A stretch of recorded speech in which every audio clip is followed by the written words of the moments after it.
पति की तबीयत क्या खराब हुई, पत्नी ने अपनी कमान संभाल ली। जी हाँ, काराकाट की जमीन पर उतर चुकी हैं फिर से ज्योति सिंह। घर घर जाकर वोट मांग रही हैं, रैलियां कर रही हैं पवन सिंह के लिए।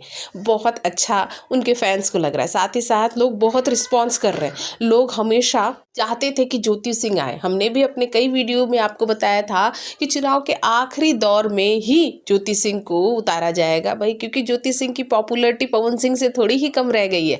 वैसे आपको बता दें कि पवन सिंह की तबीयत नासाज है और वो रैलियां नहीं कर पा रहे, इसलिए एक तरफ अनुपमा यादव तो दूसरी तरफ ज्योति सिंह लग गई हैं अपना काम करने में। जी हाँ, आपको बता दें कि ज्योति सिंह काफ़ी दिनों पहले ही सवाल किया जा रहा था पवन सिंह से कि ज्योति सिंह कब आएंगी, तो अब ज्योति सिंह आ चुकी हैं और कहा जा रहा है कि अब वो लगातार चुनाव प्रचार करेंगी, पवन सिंह के साथ भी करेंगी और पवन सिंह के बगैर भी करेंगी। लोगों के पास जाएंगी, वोट मांगेंगी और वो काम उन्होंने बखूबी करना शुरू कर दिया है। से आपको ये बता दें कि पवन सिंह की पत्नी ज्योति सिंह को बहुत अच्छा रिस्पॉन्स मिल रहा है।